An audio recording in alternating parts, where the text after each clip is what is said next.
What is going on, guys? Bruin Steel here, and welcome back to another WWE broadcast. I'm your host, Bruin Steel, and I'm joined by Canadian Yorker, and we are here to recap and share our reactions to WWE Backlash 2025 pay-per-view that happened last night. It was hell of a pay-per-view, to be honest, despite being 5 matches on the card. But we are here to recap Backlash 2025. It was hell of a pay-per-view, and we are on the road to, I believe, Money in the Bank. Money in the Bank, which is taking place in California. I don't think it's I think it's in June or July. I can't remember, but I forgot the exact date for Money in the Bank. So it's gonna be for a while until the next pay per view. So, Canadian Yorker, how's it going today? Going pretty well today. Can't complain. A lot of things going on. You and I are both busy this weekend, but it's good to be here and talking about wrestling. All right, so let's get started. So, Backlash 2025 had the up and downs. It was great. I was actually watching it last night, and I was actually recording my reaction to the main event. So, yeah, there's up and down. So let's get started. So we have the first match. We had the U.S. Championship Fatal Four Way match. We had Jacob Fatu defending it against Damian Priest, Drew McIntyre, and LA Knight. So that Fatal Four Way match, Jacob Fatu defending the United States title. It was a great match. It went back and forth. So, yeah, talking about this match, it went back and forth. The defending United States champion pieced together an incredible sequence after being hurt off the top rope. LA Knight actually came out strong at the beginning of this match, but then Jacob Fatu just came out of nowhere, cured off the top rope by Drew McIntyre, landing on Knight with a swanton bomb.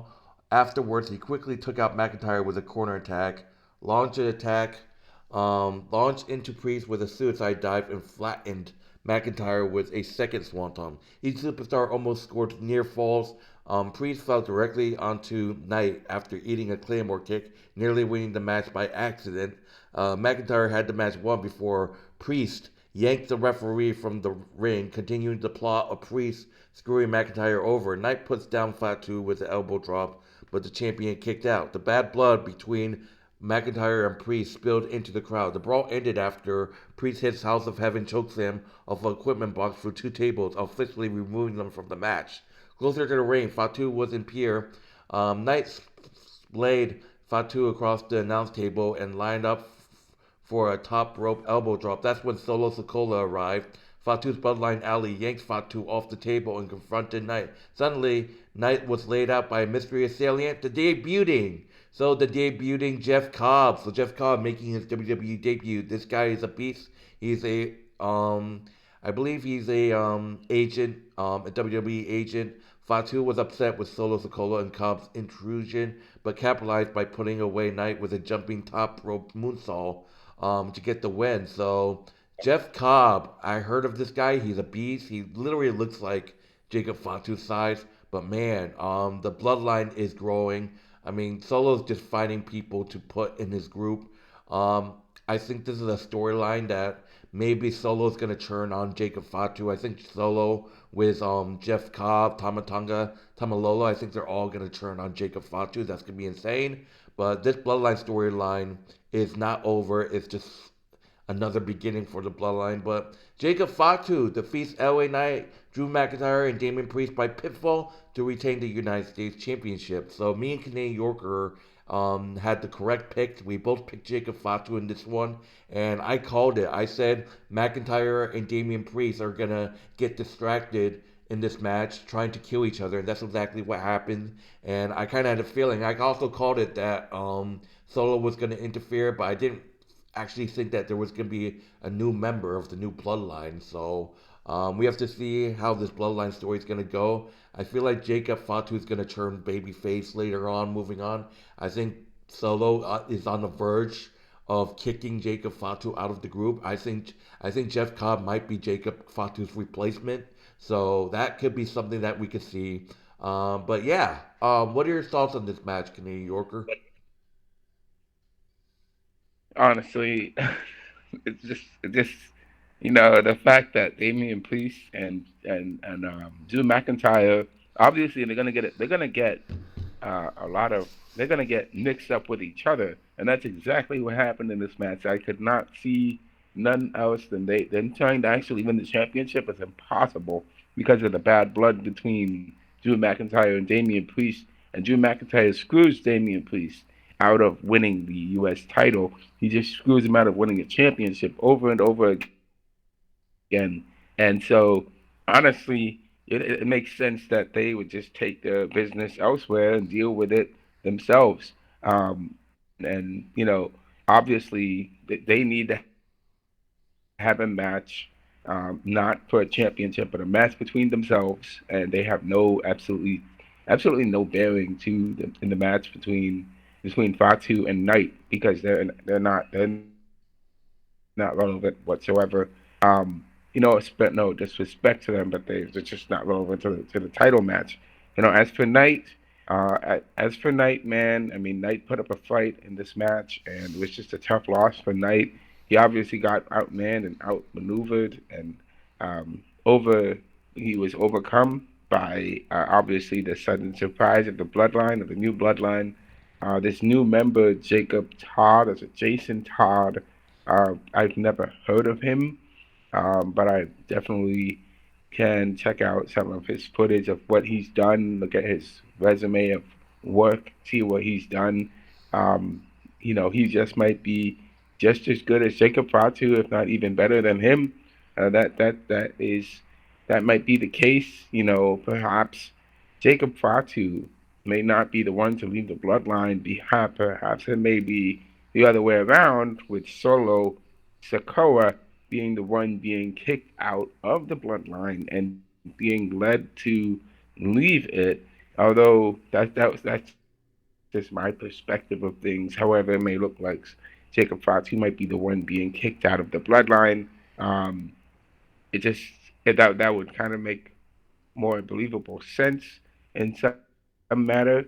But obviously, there's still something that the bloodline can do that they can do going on this year, starting off this year, which would make them the storyline much more interesting. I'm just wondering at this point, why doesn't Jacob Fatu lead the bloodline? Why doesn't Solo Sikoa lead the bloodline? Just why doesn't that happen? Obviously, there has to be a reason for that. So that's what I have to say about this match.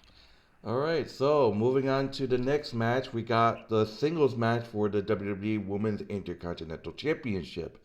So we got Lyra Valkyria defending that title against Becky Lynch. So this was I know there's gonna be haters, especially you, Kanay Yorker, and our friend Joey. But man, you can't take this match away. This match was amazing. Look, I'm gonna say it. I know I'm a Becky Lynch person. I know I'm a Lyra Valkyria person. But I'm telling you, this match was phenomenal. Like this was amazing matches. The amount of finishers that were kicked out, the shenanigans, the distance that this match had. I mean, the excitement. I mean, you saw the crowd itself. They were chanting, "This is awesome!" chants. There were so many great matches, but this is one of the greatest matches I've seen. I mean, but talking about this match, um, they had the dash of Lynch's Tornadoes, a sprinkle of Valkyria's technique. The former tag team champions kicked off the match with a fist fight, demonstrating their bitterness. Lynch found the most success by intercepting Valkyria and bludgeoned her with strikes. At one point, Lynch dragged Valkyria over to the latter's fiance, mocking the lovebirds. Several open hand slaps meant to demean Valkyria instead lit a fire under her. The defending champion slapped Lynch back before hitting a running fisherman buster, Angelo, and sit out powerbomb. A stalling suplex was perhaps Valkyria's best display of power.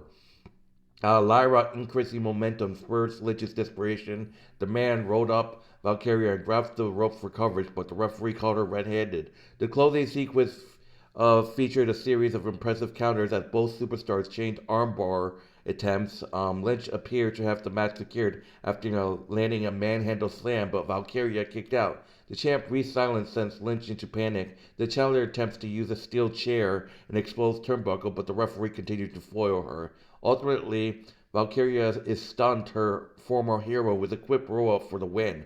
Lynch, outraged, didn't give her opponent a moment to celebrate. Lynch pounded on Valkyria and slapped on to disarm her until WWE producers pulled her off. This is all Valkyria's best main event roster to date. So yeah, Valkyria was just kicking out at the manhandle slam. I picked Becky Lynch in this match and I was wrong.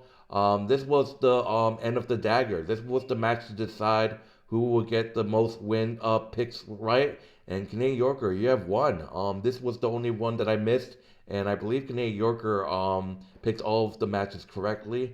So yeah, this was a great match. Obviously Becky Lynch is upset. I think Becky Lynch is far from done for. I think Becky Lynch is far from done with Lyra. So this is great to see Lyra getting the win. I mean, this is twice. I mean, I can understand why Becky Lynch is pissed off. I mean, losing to Lyra Valkyria, twice. It's embarrassing. But I mean, I kind of had a feeling that Lyra was gonna retain after Becky Lynch taunted her fiance. I mean, Gunther did the same thing to Sami Zayn at WrestleMania when Gunther taunted Sammy's wife. So I mean, that's just that. But anyways, Lyra Valkyria defeats Becky Lynch by pitfall to retain the women's Intercontinental Championship. So I took the risky pick in this one, so I was wrong.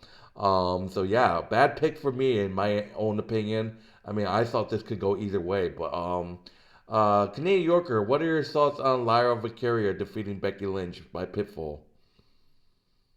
I say it's a great win for Lyra. She's defeated Becky Lynch twice. If she defeats Becky Lynch again, I mean, obviously, I obviously don't believe that Becky Lynch is in no way finished with Lyra Valkyria, because obviously they're both Irish, and Irish people are fighters, and Becky Lynch is going to come back swinging and want to demand a rematch against Lyra. But obviously, we know Bayley's going to get involved in this match, in this mix, and try to challenge to become the challenger. Obviously, so we might be seeing a three-way match between these three women and for the championship. Um, and I gotta say, it's a great pickup win for Lyra, and it really establishes her more as a woman on the main roster, and she is showing herself to be a great champion. She's definitely doing her thing out there. It's a great win for her. Obviously, there will be more challenges that are going to be coming her way, so we'll have to see what's going to be happening with Lyra going forward. All right, so moving on to the next match, we got Dominik Mysterio defending the Intercontinental Championship against Penta in a one-on-one match. So this was an okay of a match, but like, what can you do? Penta was on like a four-on-one situation. Um, but man, I know that you hate Dominic Mysterio, Canadian Yorker, but give him some credit. He hit amazing. It was a suicide dive DDT. It was an amazing DDT. I don't know if you saw it, but man, give him a little bit of a doubt. I mean, I hated the guy too, but man, he's starting a little bit to grow on me. I mean, just give him a little bit of doubt. I mean, he is dating a hot fucking blonde. I mean, but the match like I said, that DDT was impressive. Penta's luchador style was also displayed from a top rope crossbody to the ring, a springboard crucifix bomb, and a ring apron destroyer. Mysterio's weaponization of other superstars were one of the more entertainment troops. Mysterio whiffed off Eddie Guerrero's Three Amigos and Rey Mysterio's 619, but surprised Penta was and Dominic Mysterio. When did you ever see him hit his girlfriend's finisher? We saw Dominik Mysterio hitting Liv Morgan's Oblivion in this match. Like, holy moly. The Judgment Day, who walked Dominik Mysterio, were involved as expected. Carlito, Finn Balor, and JD McDonough tried to interfere, but they were initially stalled by Penta and the referee. Balor's second distraction was more successful as El Grande Americano, the masked superstar presumed to be Chad Gable, who defeated Penta's brother, Ray Phoenix, at WrestleMania 41, dropped Penta with a steel plate assisted headbutt. Mysterio followed up with a frog splash for the win. So, since the El Americano, Dominik Mysterio defeats Penta by pinfall to retain the Intercontinental title. Despite all the interference, I mean, Dominik Mysterio put up a great showing. He had the moves, he had the amazing DDT, and like I said, how we never seen him hit Liv Morgan's Oblivion before, but until now, like holy moly. But what are your thoughts on Dominik Mysterio defeating Penta by pinfall? We both had this match with the correct pick.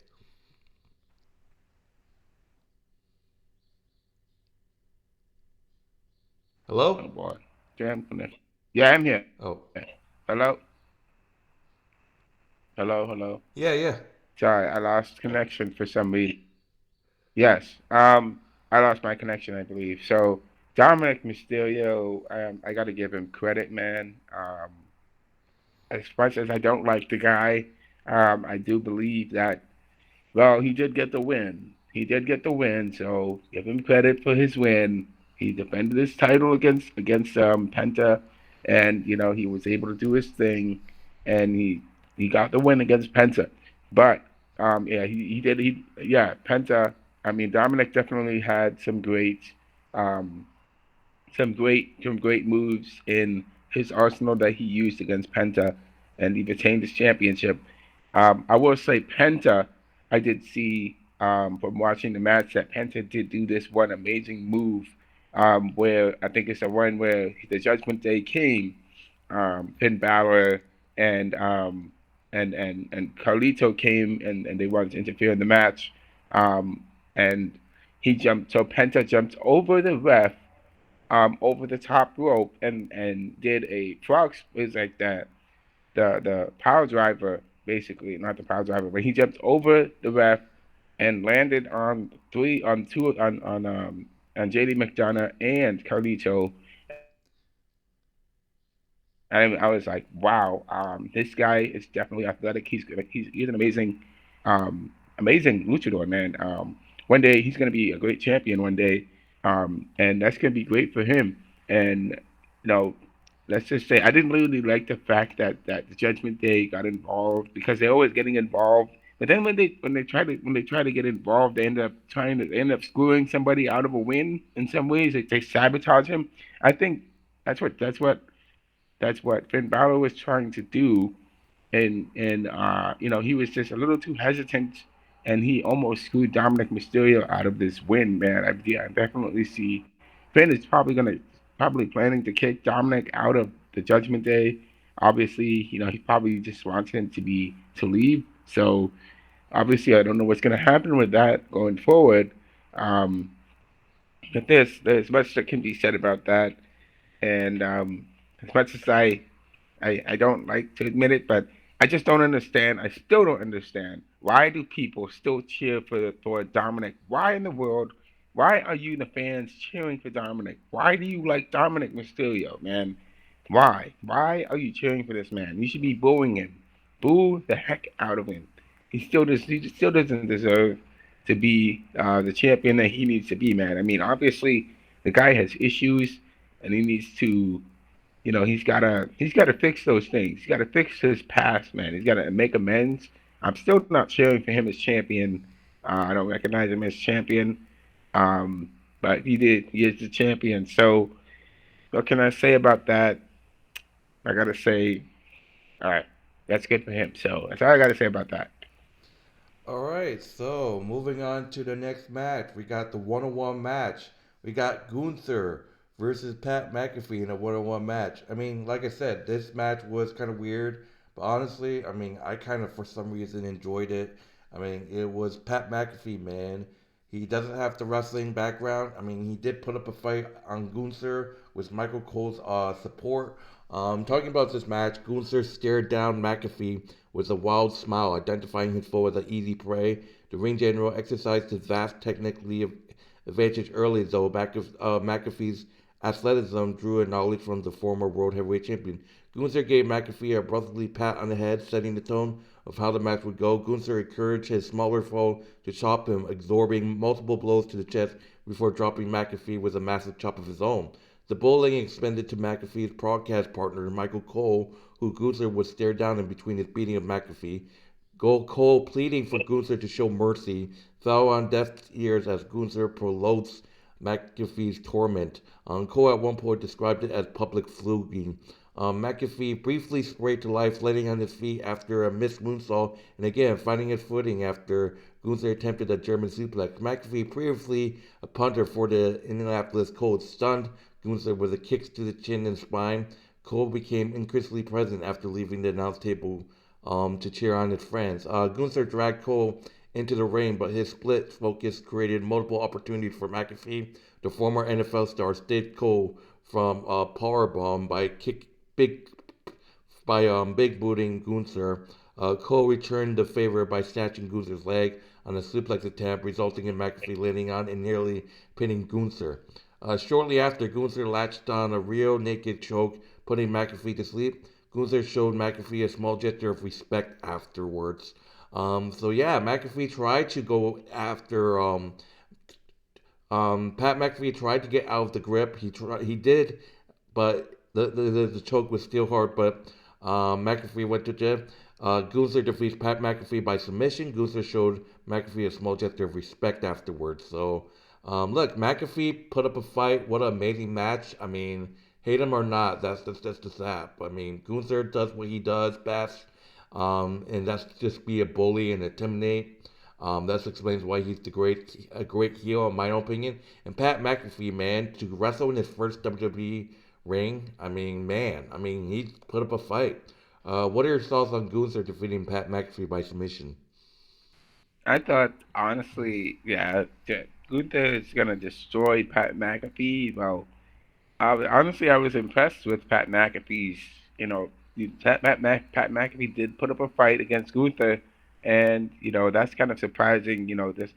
Despite the fact that Gunther could obliterate him, Pat McAfee did go down swinging, and he definitely put up a fight against Gunther. He almost won with the help of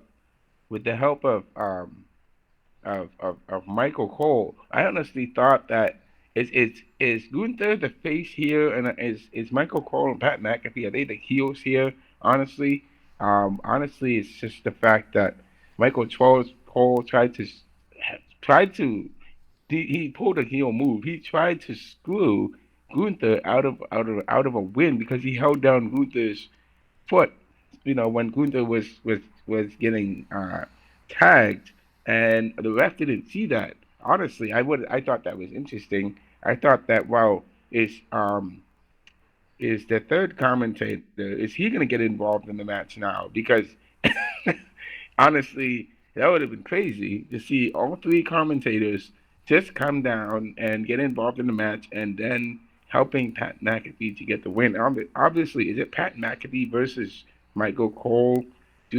Michael Cole, um, is Pat McAfee? Is Gunther versus Pat McAfee and Michael Cole and um, I'm forgetting who's the third commentator there. Uh, the third one, So Wade Barrett? basically, yeah, Wade Barrett. Would it be Wade Barrett versus Pat McAfee and Michael Cole versus Gunther? Would it be all three of them versus Gunther? Because then that would be unfair in that type of situation where you have all three of those guys versus Gunther, and obviously a 3-on-1 just doesn't make it fair for Gunther, obviously. But the fact that it happened, it's just a weird. This is just a weird story that happens with Pat McAfee fighting Gunther. But obviously, Gunther got the win, and he real naked choked Pat McAfee out of, and he won. So, uh, is there going to be a continuation of this after? after Backlash, are we going to see Pat McAfee come out and challenge Gunther to another match? Obviously, I don't know, but you know, yeah, we don't know what's going to happen now going forward with Gunther. All right, so moving on to the main event, we got John Cena defending the WWE Undisputed WWE Championship against his great time rival Randy Orton. So, like I said at the beginning of this broadcast, I was actually recording my reaction to this match. So, if you guys haven't checked, it's on my YouTube, and you're gonna see it's like a 47-minute video. I reacted to the whole match. It was a great match. The match was slow and methodical, as expected from two superstars in their mid to late 40s who traditionally employed that style. The audience got loud for everything that hometown hero Orton did. Cena indulged at the analysis, mocking the audience and fleeing with things got tough. The Legends has wrestled nearly 2 dozen times on the WWE broadcast, but rarely, if ever, in their current roles, Cena and Orton wrestled as the villain and hero, respectively. Um, Cena lured Orton with a generous handshake and poked him in the eye. Moments later, Orton resorted with his own blinding thumb.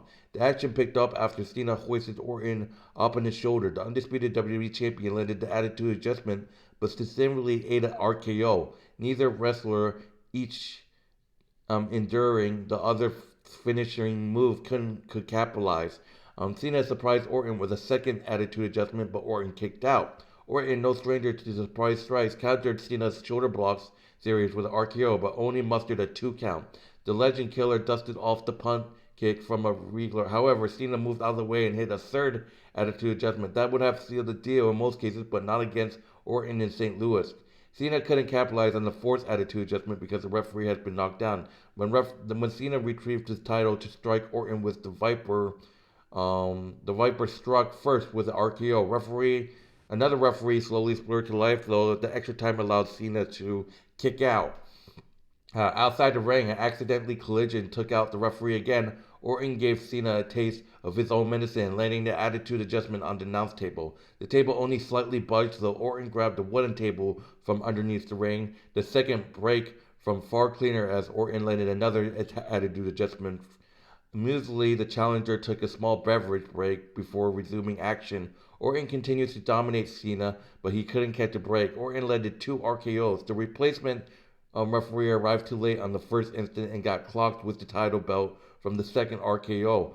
Smackdown general manager Nick Aldis and various WWE staff ran into the ring to check on the officials, and they all ate RKOs. The match ended after Orton lined Cena up for the punt. R-Truth, who described Cena as his childhood hero despite Truth being 5 years older, intervened and begged for mercy. Orton delivered an RKO to R-Truth, but the distraction allowed Cena to land a low blow and attitude adjustment for the win. I don't think it was an attitude adjustment win. It was just a low blow, and then a John Cena hit Orton in the face with the title. So yeah, John Cena defeats Randy Orton thanks to R-Truth by pinfall to retain the undisputed WWE Championship. So this is the last time. They say it's the last time, but man, Orton does deserve a rematch, man. I mean, after what all that shenanigans, I mean, are they not going to do a rematch? I mean, this is they said this is the final time, so we have to wait and see. So what a match! But what are your thoughts on this main event, Canadian Yorker? We both picked Uh, John Cena. Honestly, I just thought that, John Cena, it's John Cena's last match against Randy Orton. And it's unfortunate that, that it happened the way it did. Cena cheated just like he did the first time. And he cheated against Randy and he won, which is exactly what we would expect from John Cena. He's obviously not going to win the correct way. He's gonna take any means necessary to win against any opponent that he's facing, because he is obviously he's playing the heel part and he can do so much more as a heel because he's not restricted as he was as a face. Um, Honestly, I think you know as far as Randy and Cena go, this is a pickup win for Cena, obviously because Cena got help, not from anyone in particular, but obviously from from none other than R-Truth, who helped him get the win because he distracted. I would say he didn't ask for the help, but he definitely got the help that he needed to get the win. Obviously, I thought that Cena was going to win because he knocked out the referee and he wins by disqualification, which would make it even crazier if it actually happened. If Cena won that way, I did see some comments online. Some individuals did comment Cena's going to win by disqualification. So obviously, I thought that's going to happen the way it's going to happen. But Cena won the same way he won against Cody, low blowing, low blowing, and hitting with the championship. That's the easiest way to get the win. He gets the knockout win with that belt, and I thought that Randy's 5-man KO, Nick Aldis, and all the other people in the ring before Shinya clocked him was hilarious because I thought it was crazy. Obviously, Nick Aldis was just getting involved in the match whatsoever is kind of wild. Obviously, I don't think Nick Aldis wants to keep on getting RKOs, eating RKOs from Randy. He's probably going to be maybe screwing Randy over again in the future because Randy's just messing with him and keeps giving him RKOs. Uh, Maybe that will happen. Maybe we will see a match between Nick Aldis and Randy Orton sometime in the future. And I think the other thing about Truth, man, our Truth coming out and distracting Randy from getting the final straw, from getting that final hit on Cena is I gotta say is masterpiece. Because our truth is at its breaking point, and what I want to know is our truth going to is our truth going to do something because he can play both sides of the same coin. But is our truth going to be John Cena's next opponent? I would love to see that happen. Because let's just talk about what happened after the match, man. I mean, R-Truth helped Cena to get the win. Then R-Truth, he he he goes to talk to Cena during the press conference, and I'm pretty sure what happened after the press conference was completely insane because John Cena, actually knocked. He did an attitude adjustment on R-Truth. She didn't even say a word. He just picked R-Truth up and gave him an attitude adjustment, which is insane. Obviously, we would never ever see that happen in a real life press conference in some public place. Like you have press conferences for the basketball teams, NFL. The president of the United States has press conferences, but for that to happen in the WWE, which is it's kind of wild. But I can see our truth having a reason to go after Cena because our truth is not on Cena's level, and Cena doesn't view him as on his level. So this may be a breaking point for our truth, and I can see our truth challenging Cena for the championship going forward. Maybe sometime later this year. Alright, so that would do it for Backlash 2025. Thank you guys for watching this broadcast. Like always, my name is Canadian. My name is Bruin Steel. I almost say Canadian Yorker. My name is Bruin Steel. This is Canadian Yorker. Like, subscribe. Check out Canadian Yorker's YouTube channel. Link will be in the description, as well as our WWE Wrestling Bros channel, which that link will also be in the description of this video as well. But anyways, we are out of here. See you guys later. Take it easy. Oh yeah, oops, I forgot. Let's go to our grading first. Oh my goodness. For me, it was a great show. I'm gonna give this show a A minus. I'm gonna give this show a. I'm gonna give it an A. It was good.